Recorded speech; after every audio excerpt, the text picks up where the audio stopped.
Un constat, un combat.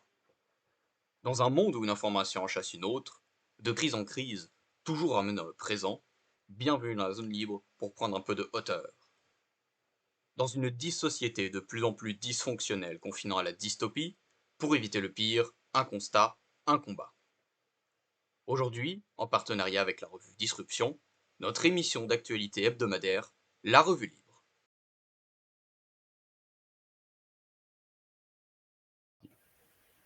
Bonsoir Bastien. Bonsoir Noah, comment allez-vous? Bien et toi? On va faire comme d'habitude quand on est tous les deux, des émissions à l'arrache qui vont partir dans tous les sens. À Donc, l'arrache, non mais tout de suite, il y aura pas les commentaires, plus ou moins désobligeants de David et les potentielles digressions de Flavie. Ce sera peut-être moins travaillé, mais ce sera pas non plus fait à l'arrache, faut pas abuser. bonne chance, hein, parce que le plus dur, ça va pas être pendant l'émission, ça va être après, vu ce que vous avez dit. Ça va, Bonne chance. la descente, devrait bien se passer. Bon allez, Donc on est parti? c'est ça. Donc je vais faire un petit résumé, des sujets que l'on va aborder ce soir. Donc tout d'abord, je traiterai, de l'actuel conflit des tensions vénézuélo-états-uniennes. Puis tu nous feras un point sur, l'actualité, dans le conflit russo-ukrainien, enfin la guerre russo-ukrainienne, sur la note italienne, donc la note, relative à l'endettement et le crédit italien. Je ferai un point sur le SCAF, ce serpent de mer franco-allemand et aussi espagnol. Puis on passera à un niveau plus national, avec encore une fois un lien franco-espagnol avec madame Hidalgo et ses petites notes de frais. Tu nous feras un point sur la dette française, ça fera un miroir avec, la note italienne. Pour finir sur le gros morceau, notre nouveau Premier ministre et ses ambitions politiques. Bien. Cette émission va très mal tourner très très vite, j'ai l'impression. Mais non, elle tournera mal sur la fin, donc ça ira. Donc, ce qu'il y a en ce moment entre les États-Unis et le Venezuela, ce sont des tensions qui, sont assez vieilles, hein, déjà de l'époque de Hugo Chavez, donc le précédent président, vénézuélien, qui était ouvertement anti-états-unien, quand les États-Unis, à partir du moment où les États-Unis, il me semble, ont décidé de sanctionner économiquement son pays parce qu'il était un petit peu trop il était un petit peu trop socialisant, on va dire, comme à la belle époque de la guerre froide. Et bref, que ce soit les États-Unis ou le Venezuela qui ait commencé, les 2 pays ne sont pas, en grande amitié. On se souvient des États-Unis qui avaient soutenu le candidat de l'opposition, le candidat libéral face à Nicolas Maduro aux dernières élections présidentielles, candidat qui a perdu, surprenamment. Des accusations de Nicolas Maduro qui est un dictateur, qui truquerait les élections, ce n'est pas le sujet, c'est peut-être le cas, c'est probablement le cas d'ailleurs, mais c'est pas le sujet. Là, l'objet des tensions récentes, actuelles, c'est que les États-Unis, dans les Caraïbes, ont, plusieurs navires et appareils qui, patrouillent dans ce secteur. Et dernièrement, on a eu 4 hors-bord, si je ne m'abuse, ou petits véhicules aquatiques qui ont été coulés, par les États-Unis, car ils auraient, transporté supposément de la drogue. Bon, on n'a pas de preuves a priori, mais on va partir du principe qu'ils sont de bonne foi, ou au moins se baser sur leur déclaratif. Ce qui a quand même résulté en la mort de 17 personnes jusqu'alors, pas nécessairement des Vénézuéliens, mais certains l'étaient et des soupçons assez forts, notamment Donald Trump, hein, qui le dit assez ouvertement, que ces justement trafiquants de drogue partiraient du Venezuela pour alimenter le trafic, de drogue aux États-Unis, sans passer par, la route de l'Amérique centrale, et tout ça qu'on connaît un petit peu mieux. Et dans cette veine-là, les États-Unis ont renforcé leur présence dans les Caraïbes pour lutter justement contre ce trafic, ce à quoi le Venezuela a répondu avec, un exercice militaire qui a été baptisé, Caraïbes 200. Heu, oui, c'est ça, Caraïbes 200. Enfin, Caraïbes souveraines 200, pardon. Alors honnêtement, quand vous commencez à donner des noms de jeux vidéo à des opérations militaires, ça peut que mal tourner. Tout le monde se rappellera de Tempête du désert, hein. Effectivement. Donc, l'opération Caraïbes souveraine de sang qui a consisté en le déploiement de 2500 soldats vénézuéliens sur une île au nord du pays, sur l'île alors j'essaie de prononcer correctement, La Orchila, ça c'est pas trop dur, justement en réponse aux manœuvres états-uniennes. On a également une présence renforcée de navires de garde-côte et de patrouille maritime dans les eaux territoriales vénézuéliennes, ainsi que des annonces fracassantes de Nicolas Maduro qui distribuerait apparemment des armes à la population et les formerait pour éventuellement résister à une invasion états-unienne. Bon, Nicolas Maduro parle de millions de potentiels résistants et de citoyens armés. Les estimations d'observateurs sont un petit peu plus froides, c'est-à-dire on serait sur des estimations de l'ordre de 20 000 personnes Oui, qui bon, seraient d'accord. armées, Ils sont 16 dans une grosse cabine téléphonique. avec des AK-47. Voilà, non mais, enfin, on va directement aller à la fin de la blague parce que sinon. Voilà, c'est ça. Et donc, bah, Alors juste, je dis ça pour tout le monde, hein. À partir du moment où quelqu'un vous dit que tout un peuple est en armes contre quelqu'un ou quelque chose, c'est qu'on essaye de vous la mettre à l'envers quand même. ouais, il y a de bonnes chances que ce soit du mytho ou que ce soit moins impressionnant que ce qu'on essaie de vous vendre. Et donc, bah, ça, c'est l'état actuel des relations vénézuélo-états-uniennes. D'autant plus que le Venezuela a eu le bon goût, bon, ça se comprend hein, de son point de vue, de faire des accords, des partenariats de défense, de soutien avec la Russie. Russie avec laquelle Donald Trump est actuellement un petit peu en froid, comme on va peut-être pouvoir le voir. Donc la situation n'est pas explosive, mais ça chauffe dans une mer qui est déjà bien chaude. Alors, je m'attendais à une blague en fin de citation du type titre de OSS 117, Rio ne répond plus, euh, euh, Maduro à la Pampa, enfin bref, quelque chose d'un peu travaillé, quoi. Mais bon, je me suis dit, on s'est assagi, enfin, depuis la dernière émission surtout. Ah, la mer chaude qui chauffe. Voilà, c'est simple et efficace. Hein. Ça, c'est une blague de OSS 117. Ça pourrait. Bon, quand même un peu moins bonne. Hein. C'est sûr que vu Bien. comme ça. Alors, et pour toi? Et pour moi, donc, on va parler d'un truc absolument génial qui s'appelle Noah. L'Ukraine. Alors, je vous la fais très simple, et une déclaration que j'ai trouvée absolument géniale. Je ne vais pas parler de la déclaration de Trump, mais on va vraiment rester sur Zelensky. Alors, le type qui disait j'ai pas assez d'armes, j'ai pas assez d'équipement, il faut plus d'argent, etc. Maintenant, on est au stade où je vais vendre les armes que vous me donnez. Que vous m'avez Alors, donné. voilà, non, mais c'est-à-dire que pour vous expliquer, alors la majorité du flux, bon, d'accord, en partie, ils achètent des armes. Le problème, c'est qu'une bonne partie des armes qu'ils achètent, c'est avec des aides occidentales. Alors, je vais pas vous faire l'affront de vous rappeler les chiffres, mais bon, c'est absolument lunaire. Ça se compte en milliards, hein, en Et dizaines de milliards. ouais, enfin, même plus, quoi. Enfin, faut voir un peu parce Au moins. que, par exemple, le système Starlink n'est pas estimable Hmm. pour leur système de drones et voilà. Ça, par exemple, c'est pas estimable, mais je pense que si on commençait à le calculer, on pèterait assez vite la facture. Mais bon, pour rester sur du purement concret, en fait, notre cher ami Zelensky a déclaré qu'il allait vendre une partie du matos qu'on lui avait gracieusement offert, ce qui est tout à fait sympathique, je l'entends, mais qui pose une petite question, c'est-à-dire que cet argent qui, pour une bonne partie, en fait, était du décaissement, bon, le terme n'est pas correct, mais était du décaissement de stocks européens qui étaient envoyés en Ukraine, en plus des aides économiques qui étaient envoyées à l'Ukraine, qui pour une partie servaient à de l'achat de matériel. Donc en fait, bon, l'économie circulaire, on n'y est pas arrivé, mais l'Ukraine l'a fait en 6 mois. Donc grosso modo, tu me donnes de l'argent, j'achète des armes avec l'argent que tu viens de me donner. Ou tu me décaisses des stocks et tu me fais des dons. Bon, je ne rentrerai pas dans les détails des fondations privées et compagnie, même dans des organismes spéciaux américains, parce qu'on y passerait la semaine et c'est un beau bourbier. C'est aussi Mais parfait pour faire du concrètement, blanchiment d'argent.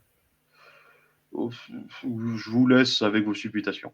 Mais plus sérieusement, donc grosso modo, alors on passe du stade de j'ai pas assez d'armes, j'ai pas assez d'argent pour combattre à ben tiens, je vais vendre les armes. Alors, bon, actuellement, ce qui est ressorti, alors je vous dis, il y a des choses qui ont l'air plus ou moins fiables. D'un côté, il a l'air d'être sûr de vouloir vendre du matériel de défense maritime. Ça me paraît pas non plus déconnant. Surtout si c'est après pour racheter du matériel terrestre, des munitions ou j'en passe, bon, très bien. Le souci étant, c'est que concrètement, tu achètes des armes avec de l'argent qu'on t'a donné pour ensuite les revendre, mais cet argent, en fait, tu vas pas nous le renvoyer. Ah C'est bah l'argent non. que toi, tu as utilisé de manière discrétionnaire. Et vu les problèmes actuels, c'est-à-dire que je vous fais pas le topo d'un pays en guerre, mais concrètement, marché noir, concrètement criminalité, concrètement potentiel risque de corruption, une population active ou en plein âge de possession de leurs moyens qui sont soit sur le front, soit dans un sale état. Alors, je veux pas faire le commis de service, hein, mais ça sent pas bon. Surtout qu'après, il y a eu une déclaration où Trump a dit concrètement que l'Ukraine, ça commençait un peu à les briser. Parce que concrètement, c'est long, c'est chiant, les Européens continuent à pousser là-dessus, alors que matériellement, je vous dis, j'ai regardé les dernières estimations, l'Ukraine est passée en dessous des 30 millions d'habitants et on serait entre 25 et 27 d'après ce que j'ai lu. Mais encore une fois, tant qu'il n'y a pas de vrai recensement, on est sur des estimations et comme dirait un bon ami à nous deux, c'est la première victime de la guerre, c'est la vérité. Effectivement. Donc, la suite au prochain épisode et encore une fois, quel beau gâchis. Ah, je me permets de rappeler quand même que, a priori, la population ukrainienne au début de la guerre était, si je ne m'abuse, d'environ 40 millions d'habitants. Mmh. La population de l'Espagne à peu près. Là, la Mmh. fuite massive, c'est pas que la majorité sont morts, même si beaucoup sont morts, mais c'est que beaucoup ont fui, simplement. Oui, beaucoup sont partis, enfin les cas en Pologne, même en France, hein, vous avez, Mmh. enfin il y en a pas autant, mais en Pologne, ils ont eu vraiment un raz-de-marée, un peu en Roumanie, un peu en Hongrie, mais À les pour frontières. être honnête, ils sont pas tous morts, hein, faut arrêter les Oui. délires. Ils ont surtout quitté le pays. Donc bon. Mmh. On va cesser avec cette histoire parce que bon, on va dire que la guerre en Ukraine, c'est pas non plus le sujet qui nous ragoûte le plus. Donc on va passer au sujet suivant. Noah, c'est à vous. Eh bien non, c'est à toi, avec la note italienne sur la dette. Moi, je peux en parler aussi, mais c'est pour Ah toi. là, j'aimerais tellement mettre la chanson de Mamma Mia. Enfin bref. Alors, je vais vous la faire très courte. L'Italie, c'est quoi? L'Italie, c'est un pays charmant d'à peu près 65 millions d'habitants qui se situe à l'extrémité sud de l'Europe. D'accord? Concrètement, l'Italie, c'est un pays qui est. Alors, ça dépend de si vous calculez avant ou après, mais en Europe, c'est très simple. Un, vous avez l'économie allemande. Deux, vous avez l'économie française, anciennement l'économie britannique. Et trois, vous avez l'économie italienne. Donc récemment, vous avez vu qu'en Italie, ça bougeait un peu. Lutte contre l'immigration clandestine, modification des règles fiscales, modification du marché du travail, modification du marché des aides sociales, enfin bref, un beau petit boin-boin, sans compter une politique migratoire qui semble, une petite politique conservatrice à la papa bien rassurante, et une géopolitique qui se base sur, grosso modo, je suis l'allié sympathique qui vient en réunion en souriant, je n'emmerde pas les collègues, et au passage, je gratte un peu des contrats commerciaux, parce qu'il ne faut pas déconner, je viens pas non plus pour le plaisir des yeux. Mais bon, tout ce petit bordel a fait que sur un an, ce qui est quand même assez impressionnant, il faut le dire, l'économie italienne, en fait, elle a 135% de dette Alors c'est sur son l'État, PIB. c'est l'État Oui, ça. l'Italie. Et le fait est, c'est que, accessoirement, là, en espace d'un an, ils ont divisé le déficit public par deux. C'est-à-dire qu'aujourd'hui, il est à 3,4. D'accord? Il y a un an, il était à plus de 6. Donc, à ce moment-là, je me dis, je commence à gratter. Et en fait, c'est très marrant parce qu'elle n'a pas gratté sur des gros postes de finances tout de suite, elle a gratté un peu partout. Et au final, ça se voit moins. Elle fait des économies. Et là, le résultat s'est vu, et c'est assez marrant. C'est que concrètement, la note de l'Italie, alors, je vous la fais simple, hein. On ne va pas faire un cours académique, mais les agences de notation, c'est très simple. Vous allez du triple A à double A+, à double A, à double A-, et après, vous repassez à A+. Enfin bref, vous avez compris la logique, vous êtes des gens intelligents et qui écoutez. Donc là, l'Italie, elle est passée d'un simple triple B à un triple B+, auprès des agences. Ça veut dire quoi? C'est-à-dire que la dette italienne est jugée plus sûre. Donc, ce faisant, vous avez les fonds de pension et les acheteurs étrangers de produits financiers qui vont plus facilement aller dessus. Parce qu'un fonds de pension, il ne faut pas oublier une chose, ce n'est pas un saloon, c'est quelqu'un à qui vous confiez votre pognon et vous avez un contrat avec lui, donc il ne peut pas placer votre argent sur des produits trop foireux. OK? Donc, plus votre note est bonne, moins les taux d'intérêt sont élevés et plus facilement vous prêtez. D'accord? Donc là, ça va faire une diminution du service de la dette italien vu que leur dette est jugée comme plus qualitative. D'accord? Donc voilà le topo. Et plus précisément, la dette italienne est à bon gré mal gré au même niveau que la dette française en matière de coûts. On ramasse toujours pas autant qu'eux au niveau économique, il faut être honnête. On est au-dessus. Les taux d'intérêt Mais italiens sont légèrement inférieurs aux taux français actuellement. voilà. Mais après, il faut voir comment on les calcule. Parce que bon, je vous l'explique simplement. Marché particulier, marché de l'État, bon du trésor long terme, bon du trésor court terme, prêt à long terme, prêt à court terme, prêt auquel quitter l'organisme, etc. Encore une fois, c'est un full merdier, et le terme merdier, c'est le bon mot. C'est un énorme bordel, mais dans les grandes lignes, ils ont l'air de s'en sortir. Chose à noter. Surtout qu'à contrario, il y a un voisin de la sphère latine juste à côté qui s'en sort un peu moins bien. Mais bon, on dira pas qui. Enfin, pas tout de suite. Oui, c'est ça, pas tout de suite, même si on y viendra.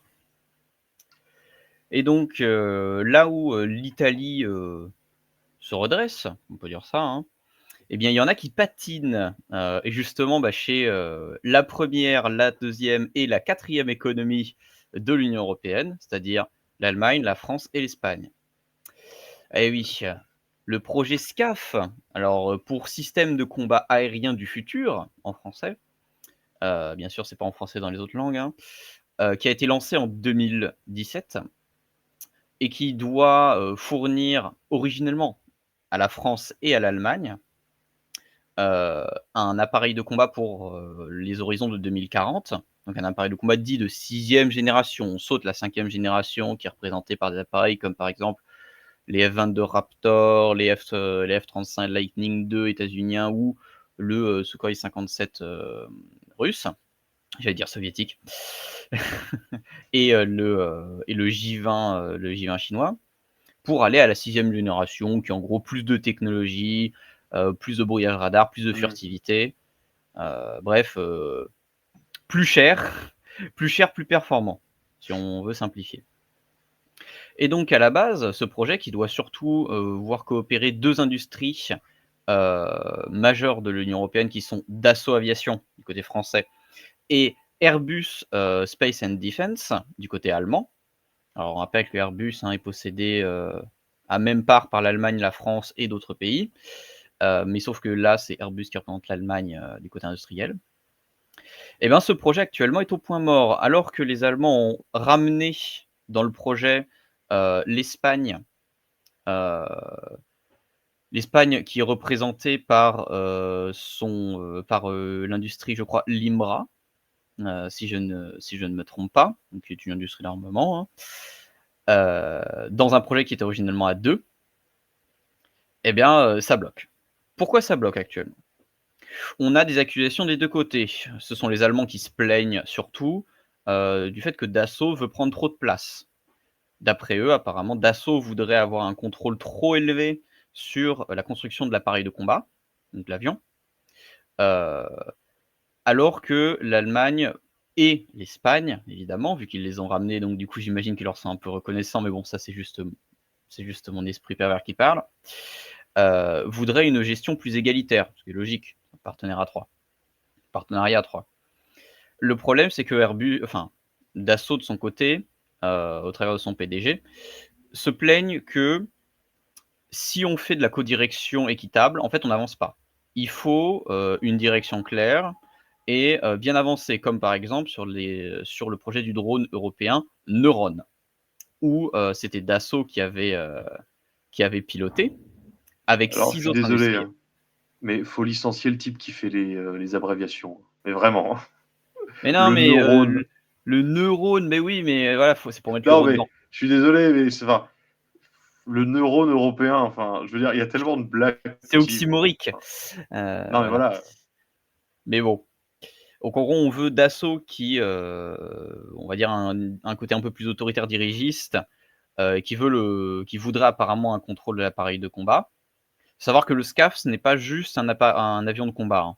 C'est un projet global qui englobe la conception d'un avion de chasse, qui, sur demande française, doit être capable de faire de la projection nucléaire et de décoller de porte-avions, chose dont les Espagnols et les Allemands se fichent royalement. C'est ça d'être une puissance nucléaire et de pouvoir faire de la projection navale. Mais il y a tout autour des systèmes de drones, des systèmes d'armement qui sont censés lui être adjoints. C'est pour ça que Dassault veut surtout la grosse part sur, de fait, la plus grosse part du projet qui est l'avion de combat. Au-delà de ces accusations, en fait, on a Dassault aussi qui se plaint que l'Allemagne veut des transferts technologiques. L'Allemagne demanderait apparemment trop de contrôle sur des technologies de Dassault Aviation, ce que Dassault Aviation ne veut pas, surprenamment. Et en face, on a les Allemands qui dénoncent l'industrie française qui voudrait prendre trop de place. C'est bien marrant. Das ist eine kolossale Konspiration. Et oui, conspiration française. Hein. Voilà. C'est surtout une dispute de ménage dans le fameux couple franco-allemand. Bilan de l'histoire, les Allemands gueulent parce que donnez-nous les brevets technologiques, et Dassault gueule parce que moi vouloir garder Caillasse. C'est ça. Les Espagnols, eux, qui sont la troisième roue du vélo, on va dire ça. C'est un vélo à 3 roues, c'est compliqué. Et ben eux sont plutôt favorables à la solution allemande, c'est-à-dire le partage. C'est logique. Ce sont littéralement un partenaire mineur ajouté. Et de l'autre côté, les officiels français sont en mode non, mais on veut essayer de résoudre le problème. Et d'ici la fin de l'année, un accord devrait être trouvé pour passer en phase 2 du programme SCAF, c'est-à-dire la présentation d'un appareil de démonstration, la démonstration technologique. Donc la suite au prochain épisode. C'est ça. Le truc, c'est que on a des rumeurs qui sortent du côté allemand, comme quoi on songerait au Bundestag à lâcher la France, parce que honnêtement, les Français font chier les Allemands. Et on penserait apparemment aller voir du côté des Anglais ou des Britanniques, qui sont déjà dans un autre projet similaire avec les Italiens et les Japonais, anciennement les Suédois. Le problème, c'est qu'ils sont dans un autre projet, donc c'est peu probable là-dessus, même s'il y a de la coopération germano-britannique autour des drones. Par contre, ce qui est plus probable, c'est que l'Allemagne puisse se diriger vers la Suède, qui faisait anciennement partie du programme britannico-italiano-japonais, compliqué. Et parce que la Suède possède sa propre industrie domestique d'armement, au travers de notamment l'entreprise Saab, donc qui a entre autres produit le Gripen, pour ceux qui s'y connaissent un petit peu. Ce qu'a souligné cependant un journal français sur le sujet, c'est que si la France était lâchée, en fait, le projet SCAF manquerait d'une expertise française, notamment de Safran, dans la conception de moteurs. Bon, je suis pas sûr que ce soit ça qui refroidirait les Allemands et comme le dit bien le PDG Éric Trappier de Dassault Aviation, en grosso modo, on pourrait très bien s'en sortir tout seul. Donc moi je dis, actuellement on est dans l'Eurofighter Eurofighter 2 et on va finir sur un Rafale 2, sur le Rafale du futur et sur un Typhoon mais sans les Britanniques. Moi je tape comme ça Mais j'ai parce une que je pense pas que ça va question. se déverrouiller.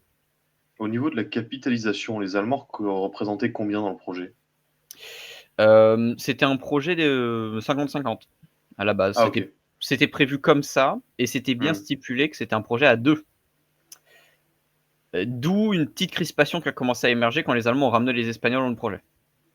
Parce que c'est toujours plus facile de gérer un truc à 2 qu'à 3. Surtout que à 3, tu peux en rallier un à ta cause pour faire la nique au premier. Mais bon, on n'a qu'à dire que la suite au prochain épisode. La suite au prochain épisode, c'est ça. Et donc, bon, on passe sur un truc un petit peu plus léger, qui est la mairie de Paris. Effectivement, c'est quelque chose de bien léger. Bon, Oh pas non, ça forcément. commence. Oh non, mais c'est bon. J'avais dit, on tiendrait pas 20 minutes. On en a tenu 10 avant de parler de choses problématiques. Allez-y. Mais oui, mais bon, ouais. C'est léger pour le cœur d'Anne Hidalgo, lourd, je pense, pour les bourses parisiennes. Bourses remplies de pièces, hein, bien sûr, pervers. Là. Et donc, ce qui est pointé, ce sont les dépenses somptuaires, on va dire ça comme ça, de la maire de Paris, Anne Hidalgo, où on serait apparemment sur près de 210 000 euros dépensés en 4 ans pour des dépenses qui varient de la garde-robe à des voyages à l'international. Donc voyage plus logement, hein, bien sûr, sur place. Donc on Plus avait forfait des... téléphone. Ça c'est pas mentionné, mais oui, c'est possible aussi. On avait déjà entendu un peu parler de ça au travers je crois, du Tahiti Gate, je crois que ça avait été appelé comme ça, sur la prolongation des vacances de la mer de Paris à Tahiti aux frais du contribuable. Hein. Elle est régulièrement interrogée, hein, la mairie de Paris là-dessus, mais a priori, il n'y a pas de problème, hein, d'après elle. Et puis bon, après tout, les Parisiens l'ont élu. J'ai envie de dire, si j'étais méchant, je dirais qu'on récolte ce que l'on sème, mais bon, je suis pas sûr qu'il y ait beaucoup de Parisiens qui aient semé ça. Bah, Mais c'est bon. sûr que, honnêtement, quand vous êtes à Rome et que vous faites rentrer les vandales dans la ville, faut pas s'attendre à grand-chose. Quoi. Ce qui, me blesse un petit peu, c'est que surtout, Anne Hidalgo, lorsqu'elle est arrivée, je rappelle, en 2014, c'est vieux, à la mairie de Paris, eh ben, c'était avec des engagements de transparence et de responsabilité. Bon, bah, on voit bien qu'aujourd'hui, c'est pas vraiment le cas. Si on va un peu dans le détail, rapidement, des dépenses, on serait, d'après, justement des documents qui ont été publiés par Mediapart, sur, environ 84 000 € consacrés à des frais de représentation, c'est-à-dire des réunions, donc Des pantalons en 3 tailles différentes, des choses comme ça. c'est ça, là, c'est le coût de garde les coûts de garde-robe, dont des robes Dior à plusieurs milliers d'euros, des manteaux, des blouses, bref, des choses que, le prolo moyen ne peut certainement pas se payer, mais que le politique, avec l'argent du contribuable, c'est l'État qui paye, bon là, c'est le contribuable qui paye, c'est la même chose, et ben, peut se permettre. Et on serait évidemment sur la plus grosse dépense qui représente, eh ben, les voyages à l'étranger, avec environ 125 000 € pour des séjours à New York, Tokyo et Tahiti, comme on l'a évoqué, heu, qui justement se sont vus prolonger, augmentant ainsi les coûts. Bref, à la mairie de Paris, les finances, c'est pas bien géré, mais il n'y a pas que les finances de la ville qui sont mal gérées, il y a aussi les finances de la mer. Ouais, ben, on va rester au point habituel, hein, grosso modo. Vous avez voté pour elle, maintenant vous assumez. Le C'est ça. problème, c'est que vu que cette immense capitale représente grosso modo plus d'un tiers du PIB français, vous comprenez qu'on ait quand même un petit œil sur ça et qu'on vous en veuille un chouïa quand même. Hein. Enfin, je dis ça à titre purement informatif. Hein. Mais sinon, non, ce qui est quand même assez, je veux dire, assez ridicule, c'est que, bon, de toute façon, elle est socialiste, donc tout le monde s'y attendait, faut être honnête. Secondo, je veux pas faire mon réactionnaire de base, mais en fait, le maire d'une grande ville, des voyages internationaux, voilà, c'est, voilà, je Ouais, capte mais pas. c'est Non Paris, mais c'est la capitale, oui, c'est non mais important. d'accord, je veux bien, mais en fait, il y a un truc qui s'appelle, ce qu'on est en train de faire maintenant, c'est dire une visio. Ça coûte moins cher, c'est très sympa, on peut venir en pantoufles et personne ne regarde. Voilà, c'est parfait. Et troisième point, alors c'est un truc qui, moi, commence un tantinet à me lourder dans ce pays, c'est que au niveau des bilans économiques, en fait, c'est tout le temps l'excuse du oui, il y a eu le Covid, oui, il y a eu la guerre en Ukraine, oui, il y a eu la crise de 2009, oui, il y a eu la bulle Internet, oui, il y a eu Jean-Marie Le Pen au deuxième tour, Il y a le chat oui, qui a il y a mangé eu... les finances. Ouais, voilà, c'est ça. Il y a Bruno Le Maire qui a paumé les prévisions économiques pour l'année 2024. Enfin bref, voilà. Ben, je suis désolé, mais au bout d'un moment, moi, ça m'étonne, enfin, ça me dérangerait absolument pas, et même je serais pour, hein, que en fait, cette femme, elle ait une saisie sur patrimoine du pognon qu'elle a fait perdre. En fait, on fait une estimation à compte courant. Et en fait, ben, tu vois, tu as fait ça comme dépense, ben, tu vois, saisie sur tes comptes, etc., etc. Et puis, si à la fin, en fait, on voit que ben, il n'y a plus, elle n'a pas assez, ben, c'est simple, on fait une vente aux enchères pour tes actifs. Enfin, non, mais il y a un moment, enfin, je veux dire, le problème, c'est que ils font des choses débiles. En partie parce que des gens qui sont d'accord avec ces choses-là votent pour eux. Le problème, c'est qu'après, ça se répercute sur la gueule de tous les habitants de la commune.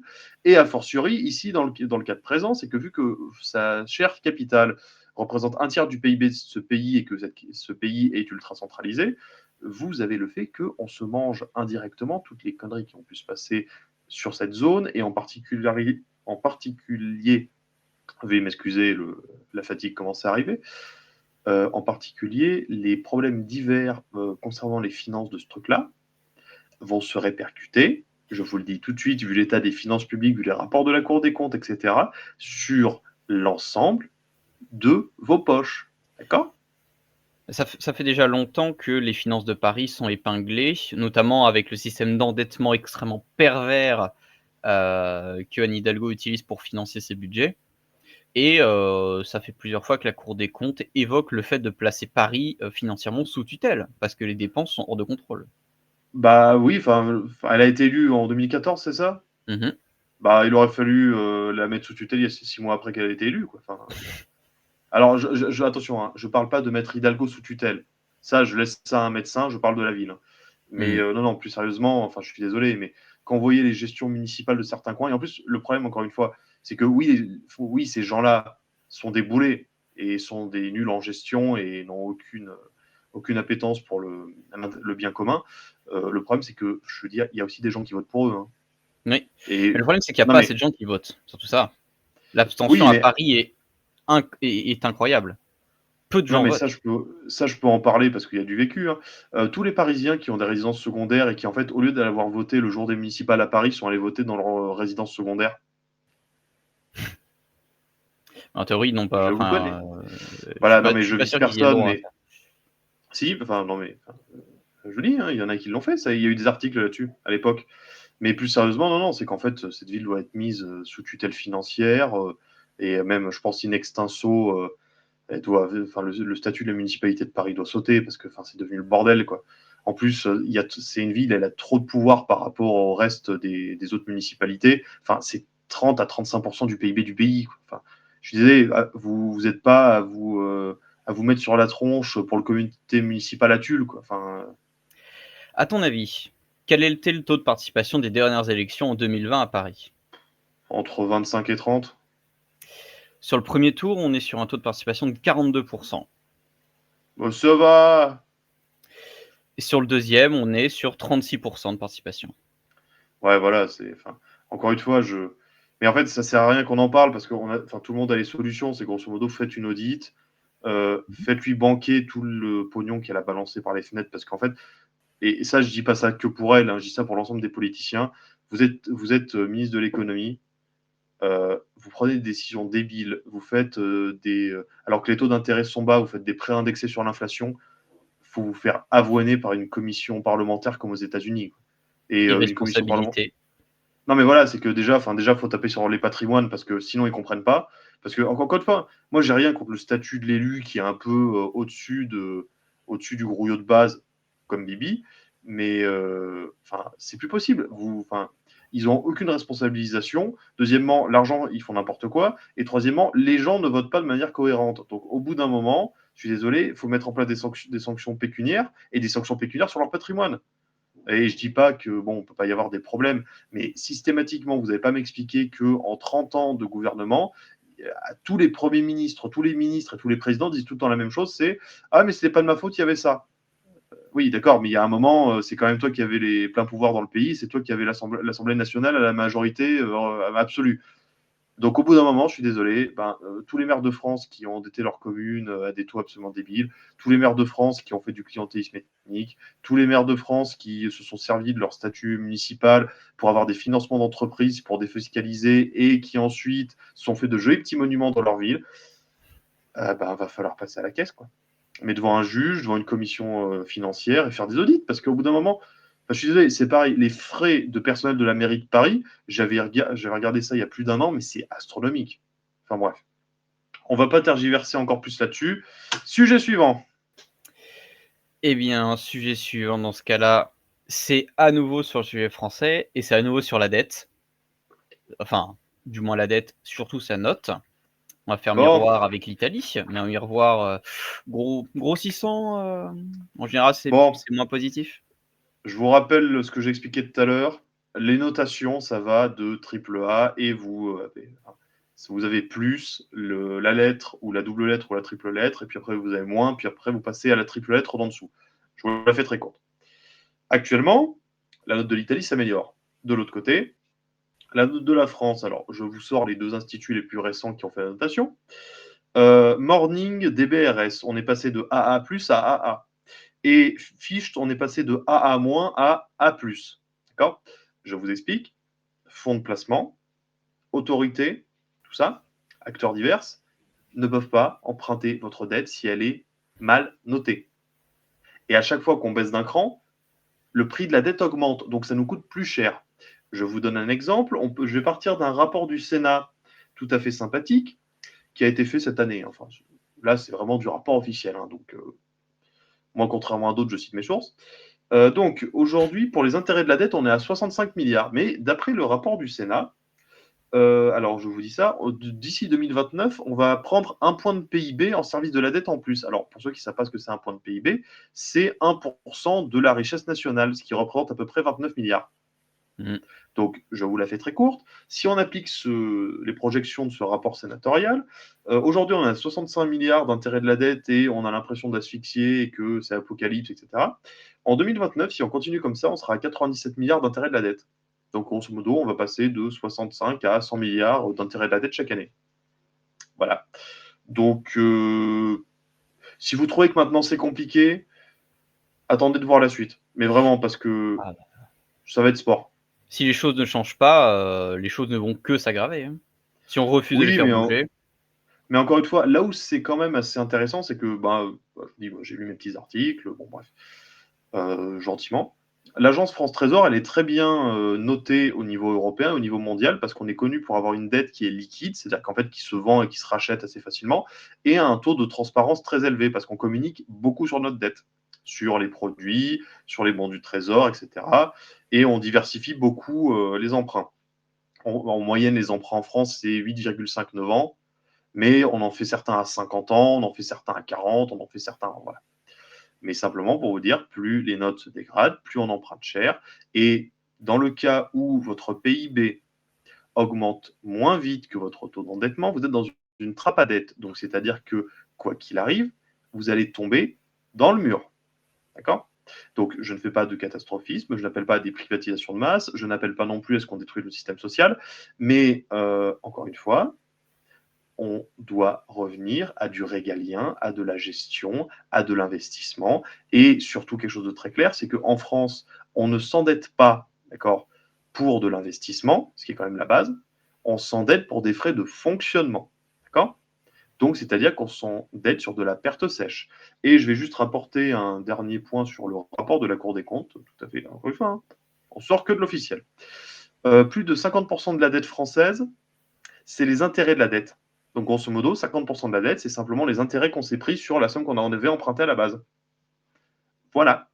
Donc, je La pense qu'on va douille. passer au sujet. Voilà. La douille.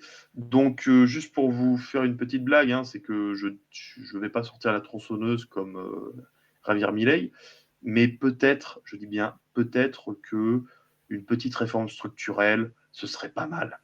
Et Petite annulation de la dette. ouais, enfin, allez voir C'est l'Islande, risqué. ils ont un peu. Ouais, non, c'est-à-dire que je crois qu'ils se sont pris des taux d'inflation entre 5 et 10% pendant quelques années, quoi.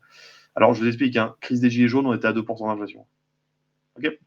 Donc, on passe au sujet suivant. Et ben, le sujet suivant, il a été question de coûts, de dettes. Là, il est aussi un petit peu question de coûts, surtout d'efficacité et de délégation, avec le Cornu et ses projets de décentralisation et d'efficacité gouvernementale. C'est encore à moi, j'adore. Bon, le Cornu, bon, je vous fais pas le topo, ancien ministre des Armées, fidèle d'Emmanuel Macron, qui n'a pas de, je crois qu'il n'a pas de master, c'est ça? Oui, effectivement, Voilà. il n'a pas eu son Alors, diplôme.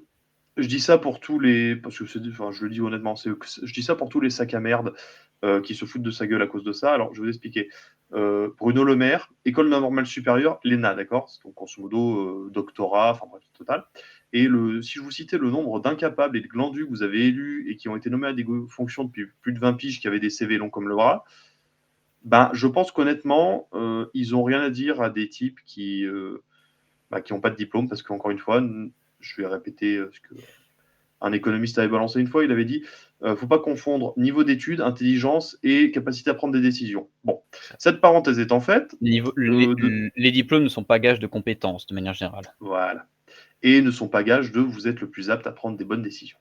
Donc, passé ce petit propos liminaire, on va arriver à quelque chose de très simple. Bon, l'aspect communicationnel, c'est grosso modo blocage de toutes les dépenses de représentation à l'instant T. Deuxièmement, il va y avoir, je crois que c'était prévu un plafonnement de l'augmentation pour l'année suivante, voire une diminution.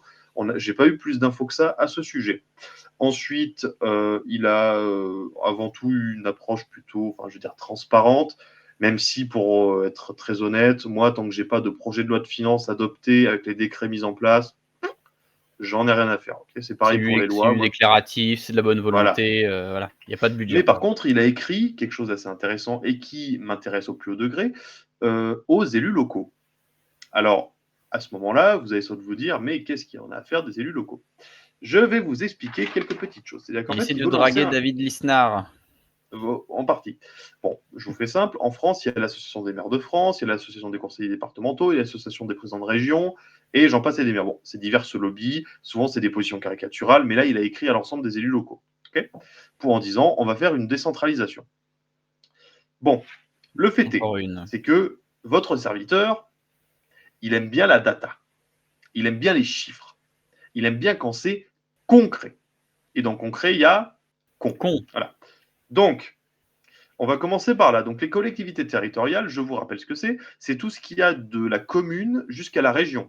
D'accord Commune, EPCI, ce que vous appelez communauté de communes, communauté d'agglomération, bon, j'en passe.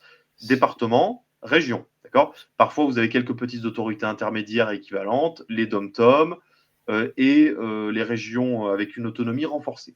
Ce sont tous les échelons administratifs entre vous et l'État central. Alors, je précise, ne pas confondre avec le principe de déconcentration. La déconcentration, c'est quand on prend une autorité centrale et qu'on la fout en province pour gérer. Ça, c'est un préfet. Okay, décentraliser, c'est simple. Vous envoyez le pouvoir politique et administratif. Donc, vous votez pour des types qui vont gérer ça directement. Ce sera très important pour la suite de mon développement. Donc, on va prendre les collectivités territoriales en France. Elles, actuellement, représentent 19% des dépenses publiques. OK ? Elle représente 9% du PIB. OK ? Et elle représente, roulement de tambour, 58% du total de tout l'investissement public en France. C'est beaucoup. Voilà. Donc, premier point, alors, je parle d'investissement, les routes, le culturel, les infrastructures, des aides aux entreprises, et j'en passe et des meilleurs, parce qu'une bonne partie du boulot que font les maires, les conseillers départementaux, et j'en passe, il y a beaucoup de relationnel aussi. Et ça, c'est très important. Donc, ces données-là sont issues du rapport de la Cour des comptes, lui-même qui a pris ces données depuis l'Observatoire des finances et de la gestion publique locale. Parce que moi, je cite mes sources, contrairement à d'autres. Mais bon, comme dirait l'autre, quand on veut cracher sur les collectivités territoriales et l'ensemble des élus, faut commencer par lire les rapports aussi, avant de se faire une idée préconçue basée sur une représentation idéologique complètement anachronique et, passez-moi la vulgarité, mais à chier. Donc, ensuite, on va passer là-dessus. Vous prenez quelque chose de très simple. L'investissement public total en France en 2022, c'était 107 milliards. OK ? Tout compris, je vous prends vraiment, vous prenez tout ce qui est public. Les communes, enfin les collectivités locales en 2022, c'était 56,7%. OK? Ils investissent. Et de 2021 à 2022, ils ont augmenté les investissements de 6,8%. OK? Tout le monde comprend? Investissement, productif, votre cadre de vie, Ouais. tout ça. Voilà. Au Donc, productif, des oui, fois, mais la construction de ronds-points, c'est pas forcément ça, hein, la je dis productivité. pas le contraire. Après, vu que je suis C'est quelqu'un l'entretien, d'honnête, tout ça. encore une fois, je vous donnerai les points négatifs. Donc, ensuite, on va passer à un truc, c'est que depuis les années 90, en fait, ce que fait l'État, c'est qu'il, contrairement à ce que certaines personnes vous racontent, même s'il y a eu les projets de décentralisation, l'État diminue les revenus propres des collectivités territoriales et les remplace par des revenus de transfert. Je m'explique. Étape 1, la taxe d'habitation. Ça a coûté 21 milliards. Ok. La taxe d'habitation, c'était avant tout pour les collectivités territoriales. Okay. Ouais. Belle douille. Donc, quelle douille. Et ça explique aussi pourquoi votre foncier a explosé. Voilà. Et autre facteur, c'est que vu que vous avez supprimé la taxe d'habitation pour la résidence principale, okay, vous avez incité toutes les communes à devenir des communes de résidence secondaire. Parce que les résidences secondaires, elles sont taxées à la taxe d'habitation. D'accord? Venez, venez, petits Parisiens. Voilà, vous comprenez un peu le raisonnement. Donc, à chaque fois que vous prenez une mesure débile sur le plan fiscal, merci de faire attention aux conséquences négatives qui peuvent en découler. Je dis ça juste, non pas par agacement, mais pour vous prévenir. Parce que si vous avez des communes qui deviennent des nids à touristes ou des nids à résidence secondaire et qu'ils sont même encouragés à venir, c'est pour cette raison-là. C'est que ça rapporte à la commune. Contrairement à votre résidence qui est permanente à l'année, où le maire ne peut que ramasser la taxe foncière. Deuxième point. Vous vous souvenez du plan de relance Covid de 2021? Mmh. Voilà. Donc, la contribution sur la valeur ajoutée des entreprises. Bon, c'est une taxe que vous payez mensuellement ou à échéance.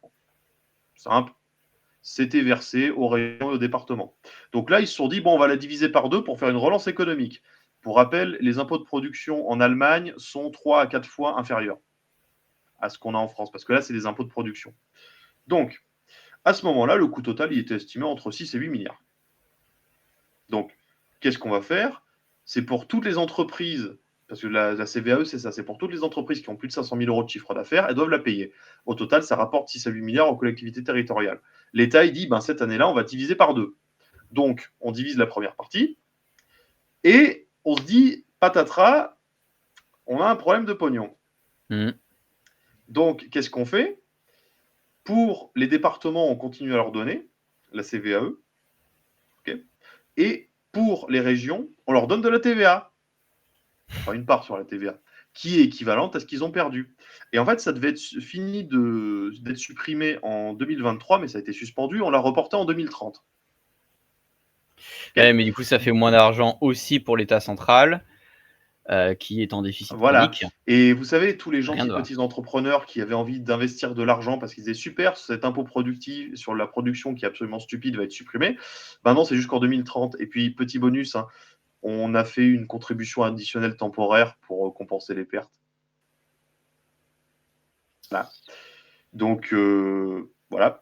Donc, pour le reste, la CVAE, c'est pour les départements, 50% restant du transfert de TVA de l'État, donc bingo, plus votre taxe foncière qui explose, plus la contribution foncière des entreprises qui explose, bim badaboum, vous êtes fait rouler. Et c'est les départements et les communes qui vont en ramasser plein la gueule.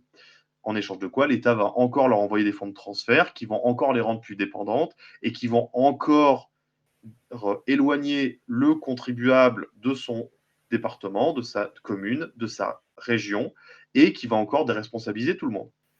Bref, donc à ce moment-là, vous devez sans doute vous dire, mais qu'est-ce que se passe-t-il au pays merveilleux de la fiscalité, de la dette publique et des collectivités territoriales? Eh bien, je vous explique. La centralisation. Aussi. Mais bon, on va rester sur un point un peu plus positif. Donc, pour faire simple, en 2020, je ne sors que des données officielles, des ministères, des commissions indépendantes, publiques. D'accord? Donc, 2020, les collectivités territoriales, c'était 8% des dépenses publiques totales. OK? C'était 8,5% du PIB. en 2020 toujours. Et c'était 250 milliards d'euros en 2020. Ok. En 2024, les dépenses ont augmenté de 4,8%, c'est-à-dire 12 milliards d'euros. Et on est passé de 8% des dépenses publiques totales à 8% des dépenses publiques totales. Vous dites, c'est bizarre. C'est que les autres dépenses, elles ont augmenté. Vous avez raison, vous êtes intelligent. Et sur le pourcentage au PIB, on est passé de 8,5% à 8%. Oh, comme c'est bizarre. Et de l'autre côté, on va prendre l'État. On va prendre l'IFRAF. L'IFRAF. Alors, la dette de l'État français, on est passé de 2020 à 2024, elle a augmenté de 653 milliards, c'est-à-dire une augmentation de 24,6% par rapport Ça, à c'est le 2020. Covid. C'est la faute au Covid. Oui, d'accord, mais bon. Donc, je vous la fais très courte. Le ratio, d'accord, de dépenses publiques, c'est 55,7% du PIB. On est d'accord? Je vais vous sortir une autre petite donnée qui pourrait sans doute vous amuser. Alors, c'est au niveau des embauches. Alors, pour faire très court, vu que, encore une fois, contrairement à d'autres personnes, moi je suis honnête, je reconnais que les collectivités locales embauchent énormément. Mais une bonne partie de leurs augmentations de budget, elle vient d'un phénomène très con, et je suis désolé pour la vulgarité, mais c'est très bête. C'est qu'en fait, quand le fonctionnaire avance dans sa carrière, bah, faut revaloriser ses primes et ses salaires. Mmh. Et deuxièmement, il y a un autre facteur qui est assez marrant, c'est qu'en fait, quand l'État a donné par exemple le RSA au département, bah, en fait, depuis que l'État a donné les montants, il les a jamais augmentés. Ce qui fait que, par exemple, le département de la Seine-Saint-Denis, ça a été recentralisé parce que le département risquait la faillite. C'est pas une blague. Mais bon. Donc, je vous donne juste à titre informatif pour qu'on puisse faire ça. L'augmentation cumulée, je vais prendre déjà les collectivités territoriales. Entre 2020 et 2024, leur valeur absolue a augmenté de 90 000 agents. Ça fait 4,6% d'augmentation. Pour tout ce qui est État plus sécurité sociale, augmentation de 4,7%, c'est-à-dire 170 000 agents. OK? Mmh. Alors, je précise, vous allez me dire que c'est malhonnête de dire État et sécurité sociale. Mais en Non. fait, c'est un organisme unique. Donc voilà, je vais vous donner, pour être honnête et transparent, les chiffres uniquement pour l'État. L'État, en valeur absolue, a augmenté de 60 000 agents, c'est-à-dire en valeur absolue moins que les collectivités territoriales.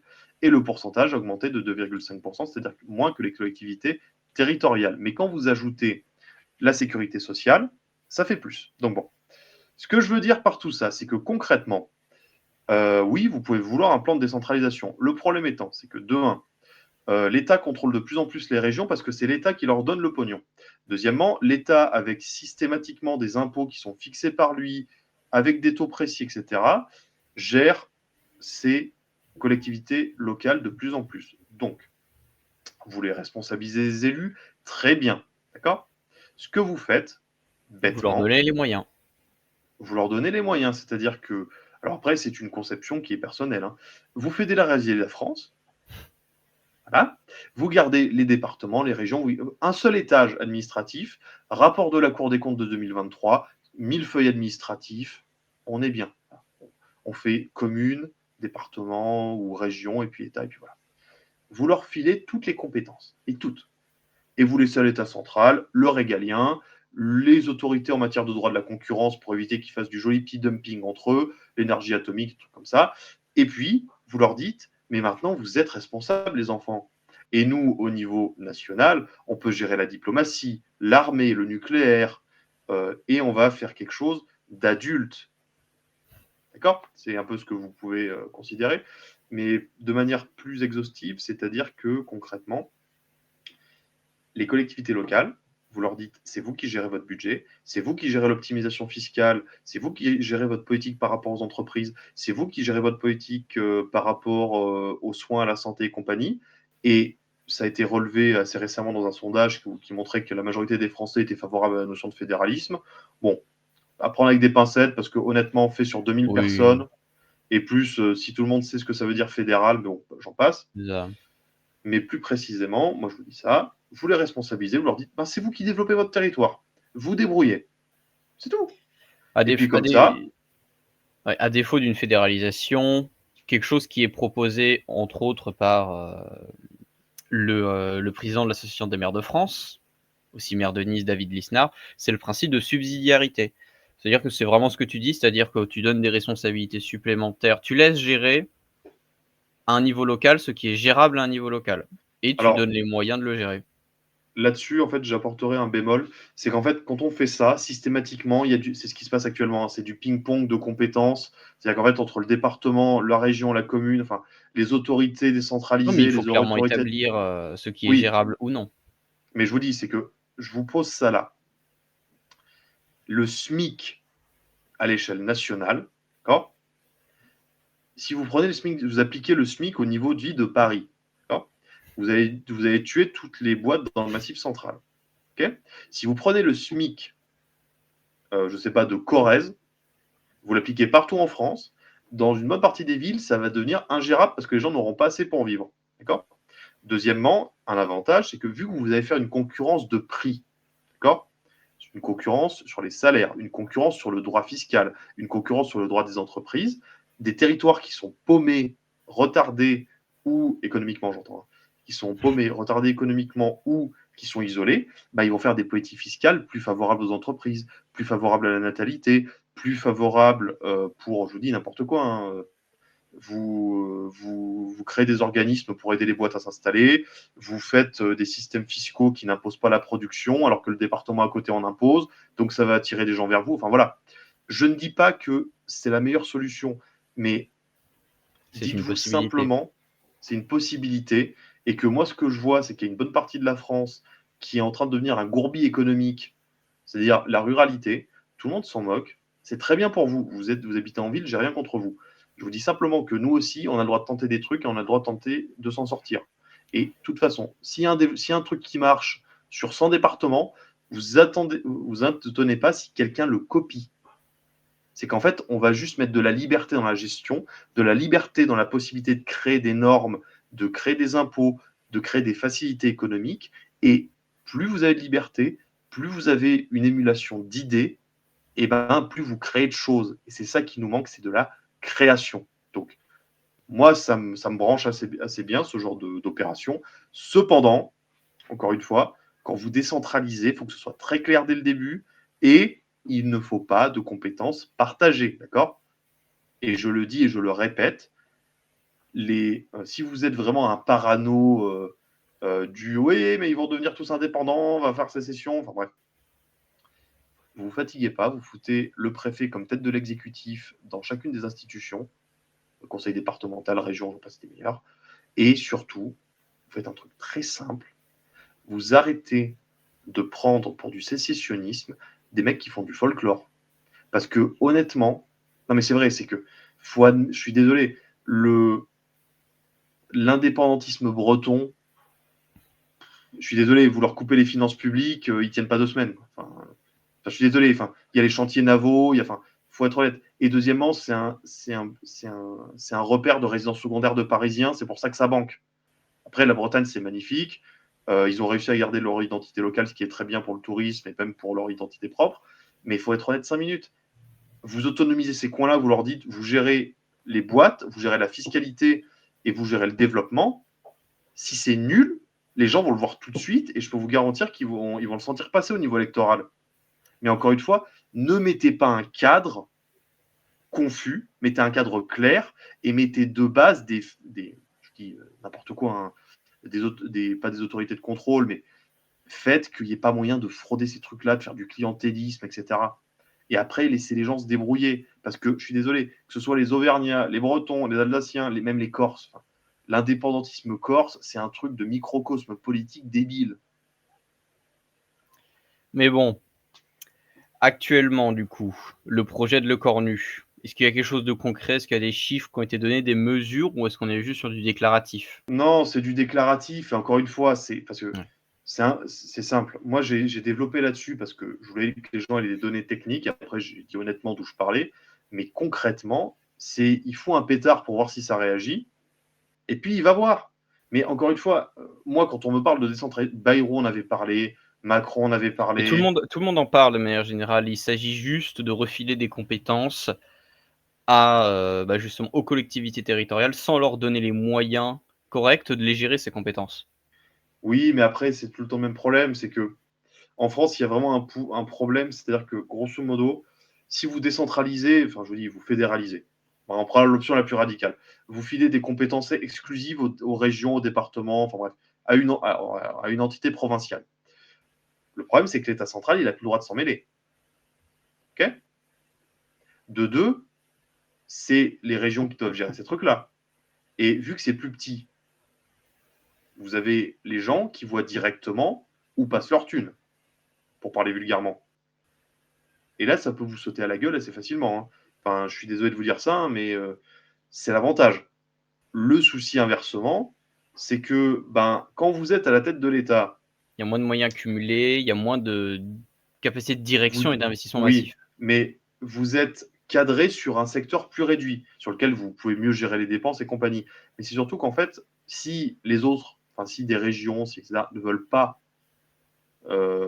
s'occuper de vos affaires ou aller dans votre sens, en fait, vous devez accepter que eux ne s'occupent pas de vos affaires. En fait, c'est assez compliqué.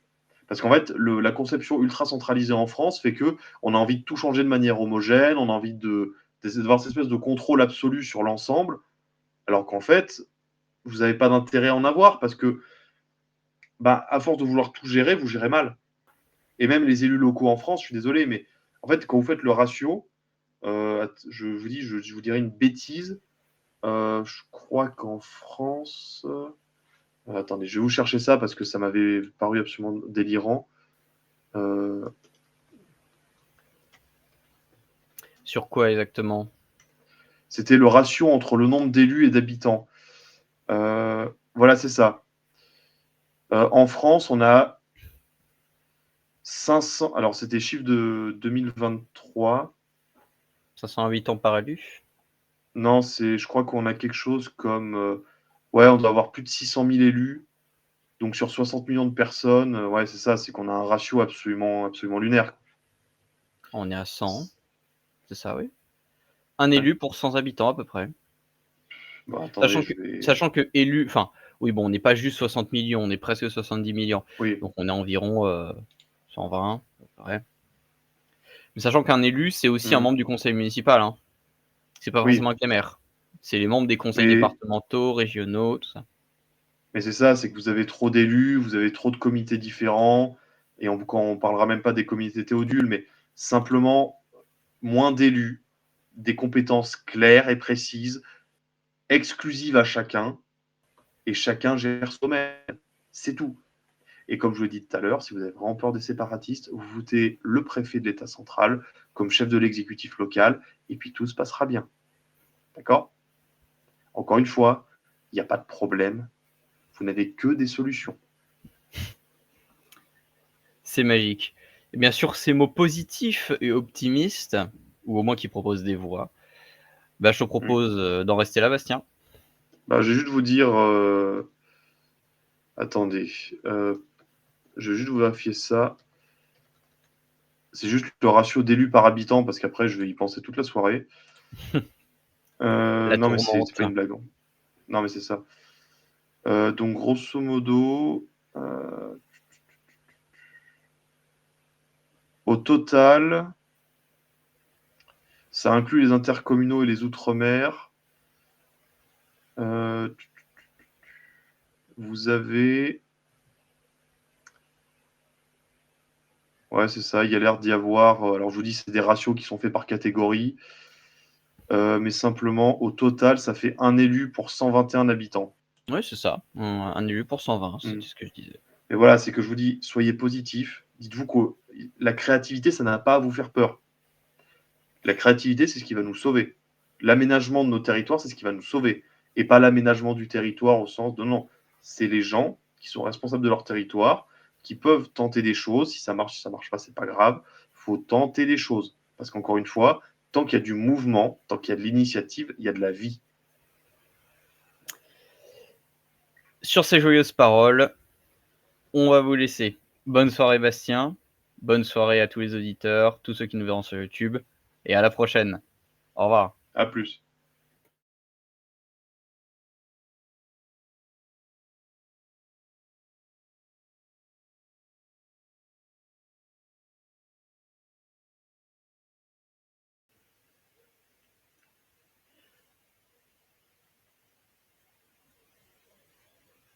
Dans la dissociété des dysphories contemporaines, il faut garder son esprit critique, soutenir la zone libre, s'abonner à ses réseaux et partager. Dans la société des crises, en dissolution, être dans la zone libre, c'est passer du constat au combat.